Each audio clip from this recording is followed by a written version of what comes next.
Alright, hello everybody, and in today's video we'll be talking about a winter storm we have coming on the way for the upcoming weekend from parts of the upper Midwest heading into upstate New York and northern New England. So without further ado, let's jump into the Euro, followed by the GFS, then the CMC, then we're going to talk about the long range a little bit more heading into early December, and we'll look at the teleconnections, look at the ensembles, as far as the pattern, what we could be looking at compared to a few days ago of what we thought we'd be looking at, just because we have a little bit more data. So anyways, let's get started with the Euro. So you see this low pressure working its way northeast on Saturday across the, I guess this would be the Ohio Valley, and then we see a little bit of snow breaking out in Indiana, Ohio here on the Euro.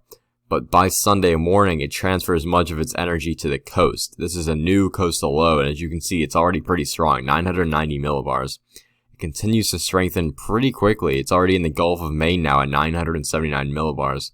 So, as you saw, during the day on Sunday, we're seeing some snow and ice break out in upstate New York, especially northern New England, but the Berkshires and maybe parts of southern New England, higher elevations, could see a little bit of snow or ice here on the Euro, and then we see a full out, I'd say, this is probably a major winter storm. I know I said that a few days ago, I kind of shy away, but, in a second when we look at amounts, you'll kind of understand.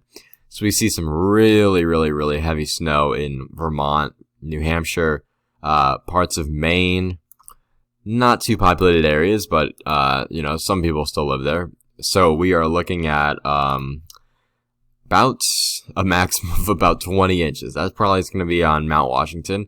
But either way, you see a little bit of snow from Binghamton to Albany up to Burlington, Vermont, northern New England. It's kind of the bullseye, as it has been the past few systems. So that's what the Euro is putting out. GFS, not exactly the same story.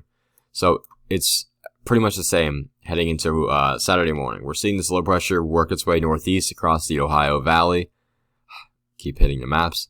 And then we see a coastal low pressure transfer, but not until Sunday afternoon, really, or maybe late Sunday morning. So it takes a lot longer.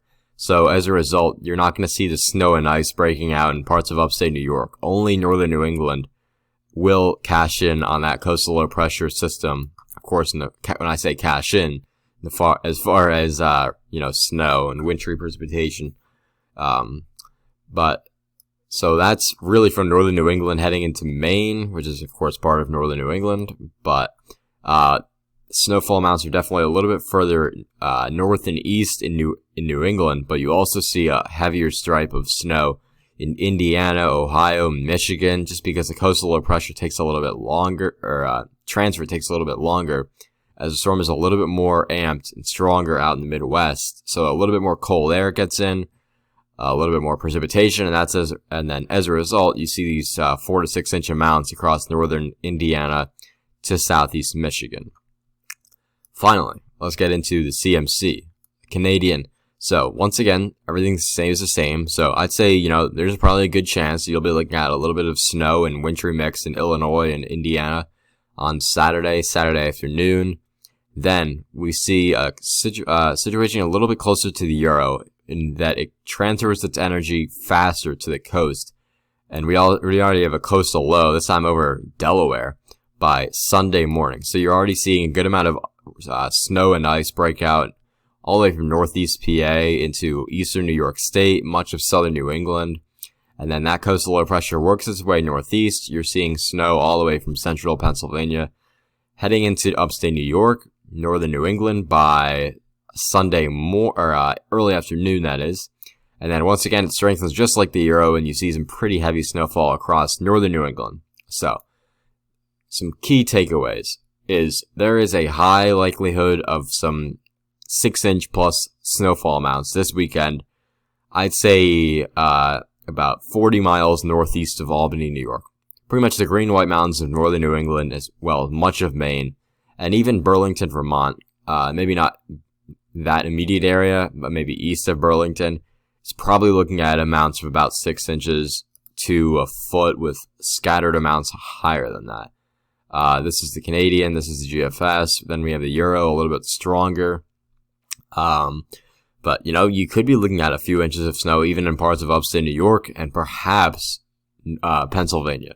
But I'd say that's a little bit less likely in PA and even in Binghamton, New York, as it's looking like it's going to take a little bit longer to transfer to the coast. And I don't know if these areas are really going to be cold enough, as the Euro and the GFS shows. So that is what we are looking at for this storm. So once again, areas have the greatest chance at, some significant snowfall amounts are from Vermont, New Hampshire, and Maine, and maybe parts of eastern New York State, as well as far western Massachusetts from the Berkshire Mountains and on north. So that is what we were looking at for this storm. And then as far as the Midwest, we could have a few areas of maybe 2 to 4 inches.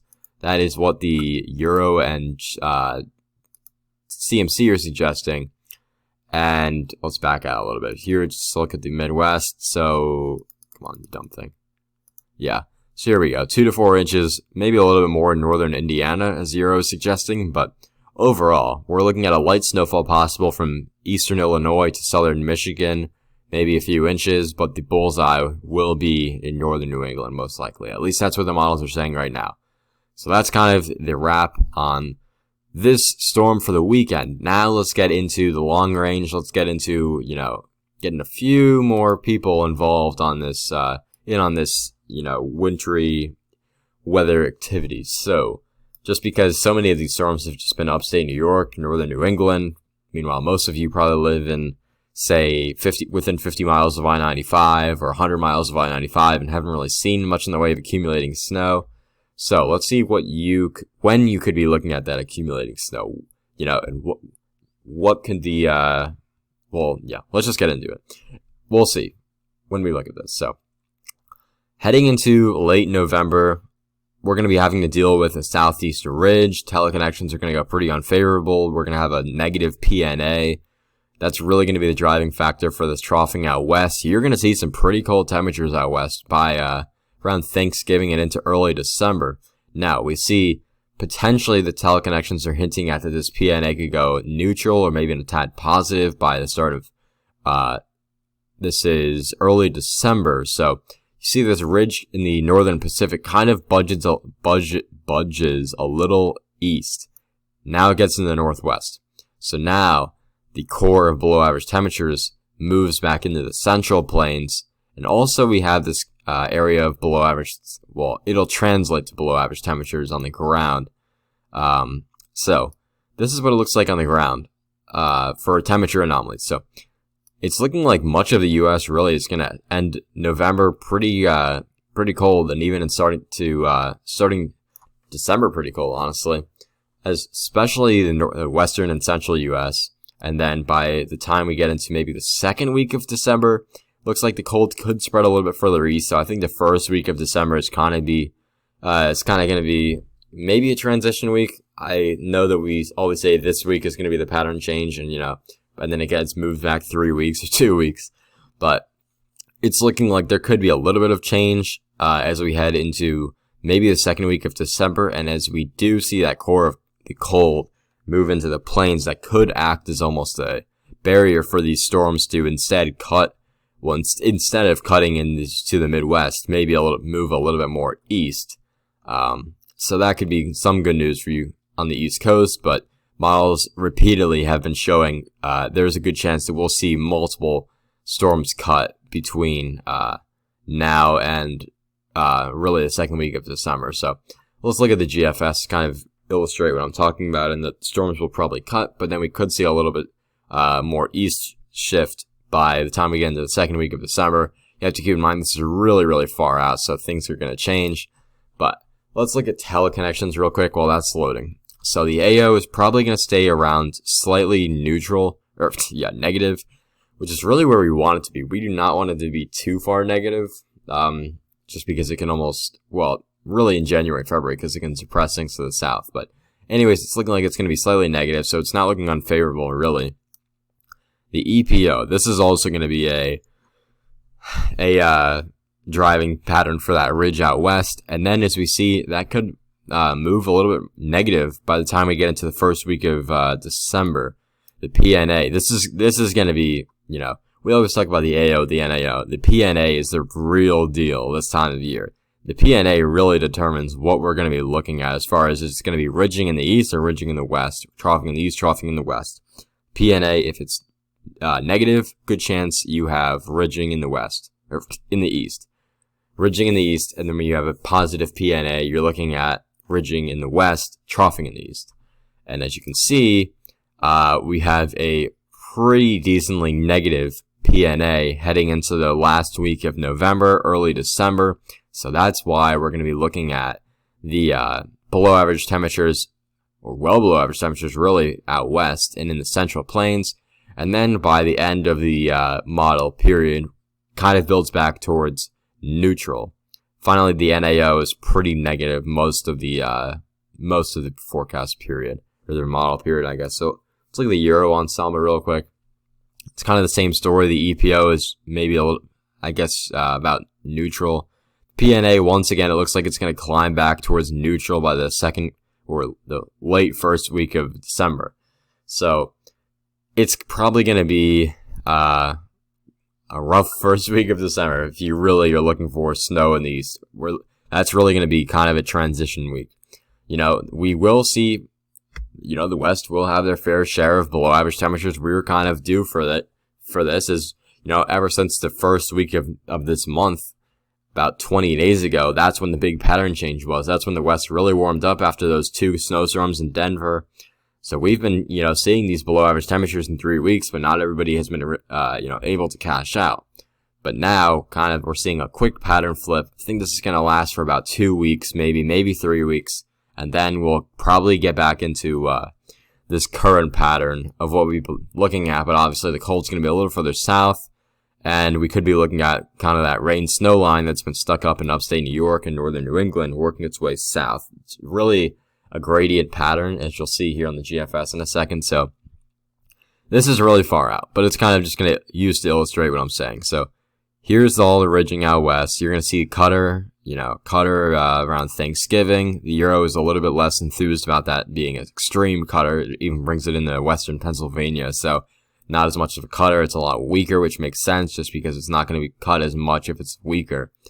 That's really around Thanksgiving. So we could be looking at a snowstorm maybe on that Wednesday right before Thanksgiving. And then we see this ridging in the east. This is our southeast ridge time just after Thanksgiving. You know, guess it might be a warm Black Friday. Never a bad thing, really, if you're waiting out in lines outside. And then heading into early December, we begin to see this cold make its way east. You see it's a really, really active pattern as we've been expecting. And then as that high pressure makes its way into Montana, the Rockies, the cold really gets stationed over the northern plains. And as a result, you don't see as many cutters here on the GFS. Low pressures instead work their way northeast. Now here on the GFS, you know, this would be a really nice storm for much of the area, but just the cold didn't really set in yet. And instead, I guess, upstate New York and much of New England, really, for this, kind of pretty much gets buried. But this is 372 hours out, so I wouldn't bet on it. But anyways, the moral of the story pretty much is that we will be looking at a warm-up right around Thanksgiving. Especially, you know, temperatures, when I say warm up, you know, that's probably only going to translate to about average temperatures in the east. Just because we will have some teleconnections like the NAO and the AO and the MJO kind of pushing back and helping us maybe not torch as much as we possibly would. And then, I really think that we're going to start off December pretty warm for a few days. And then that pattern is going to shift. West is going to warm up a little bit by about the second week of December. And then that cold's going to make its way east. And then I'd say from the second week on, that's when things are looking a little bit better here on the East Coast as far as snow potential. And you can see that cold makes its way east here on the GFS. It's not as below average out west. It really makes its way east. You know, this is really far out, but the GEFS kind of supports that, exactly what I'm saying.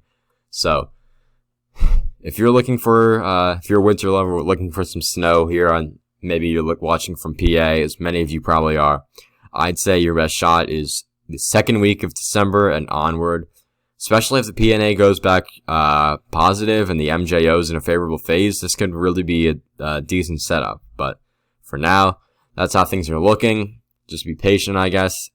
Be glad this isn't January or February and we're not blowing the time of the year that we should be seeing our most snowfall. We only average maybe statewide the difference between 2 and maybe 12 inches across the state. Maybe Northwest PA averaged like 20 in November. But anyways, that's what things are looking like. Thanks for watching, everybody. Stay tuned for more videos in the future. Feel free to hit that subscribe button, and see ya.